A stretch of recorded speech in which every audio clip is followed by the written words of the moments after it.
संसद के शीतकालीन सत्र के दौरान लोकसभा के शुरुआत में सांसद श्री अरुण गोविल ने अपने शब्दों से विपक्ष को नसीहत देते हुए दिए मर्यादा में रहकर कैसे संसद में विचारों को रखा जाता है।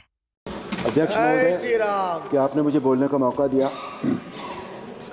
आज हम यहाँ आपदा प्रबंधन संशोधन विधेयक 2024 पर डिस्कशन कर रहे हैं।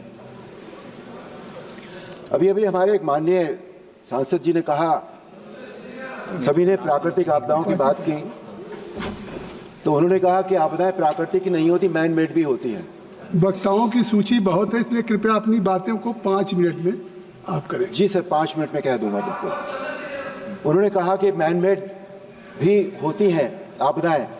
मैं एग्री करता हूं उनसे। हमारे यहाँ संसद में रोज एक मैन मेड आपदा होती है।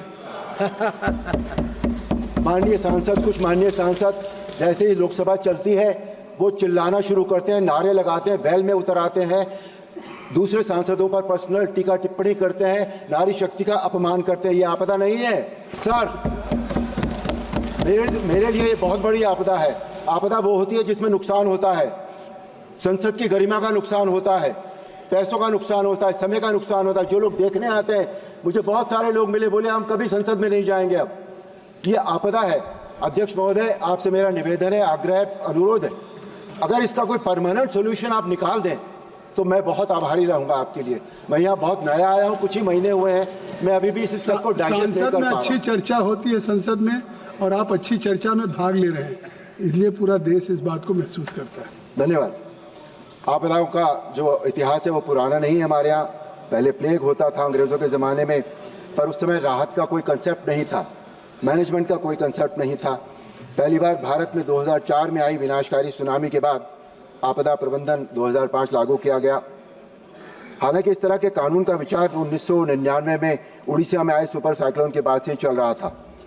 इस अधिनियम के अंतर्गत राष्ट्रीय स्तर पर NDMA, राज्य स्तर पर SDMA, राष्ट्रीय आपदा प्रतिक्रिया बल और राष्ट्रीय आपदा प्रबंधन संस्थान, इन सभी को बनाया गया।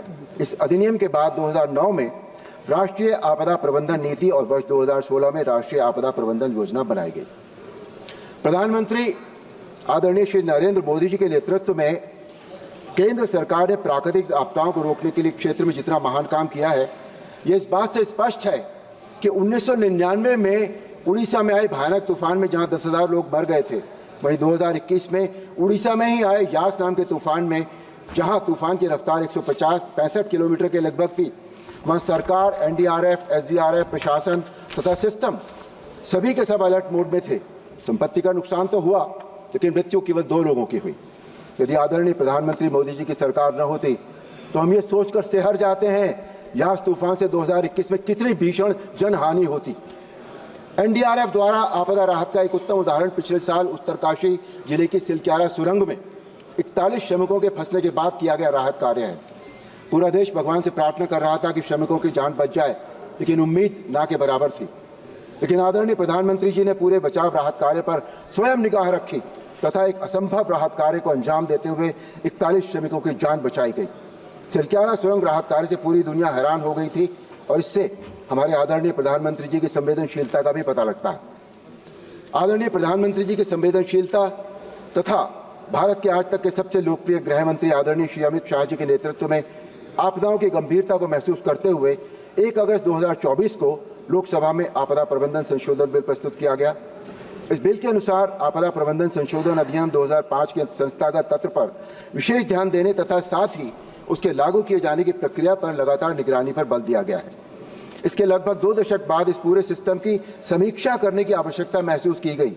बिल में बहुत अच्छा प्रावधान है कि केंद्र, राज्य तथा जिला स्तर पर आपदा का आकलन व समाधान करने की शक्तियां दी गई हैं। अब अर्बन डिजास्टर मैनेजमेंट अथॉरिटी राज्य की राजधानियों तथा उस राज्य में स्थित नगर निगम और नगर पालिकाओं के लिए भी काम करेगी।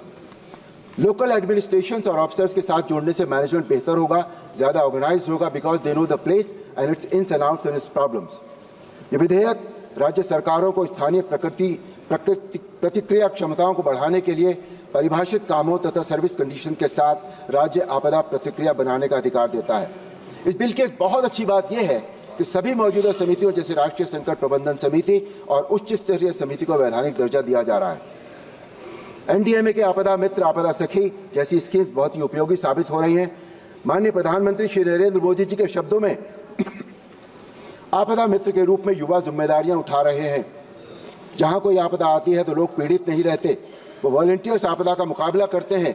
यानी आपदा प्रबंधन अब कोई सरकारी काम नहीं है, ये सबका प्रयास एक मॉडल बन गया है। बॉटम लाइन ये है सर कि आपदा प्रबंधन विधेयक और इसमें जो भी अमेंडमेंट किए गए हैं वो सभी आपदा पीड़ितों के लिए सकारात्मक साबित होंगे और आपदाओं से निपटने के लिए बहुत ही सक्षम होंगे। कृपया समाप्त। जम्मू कश्मीर में धारा 370 समाप्त करने जैसे ऐतिहासिक कदम उठाने वाले देश के जनप्रिय गृह मंत्री द्वारा प्रस्तुत इस बिल का मैं समर्थन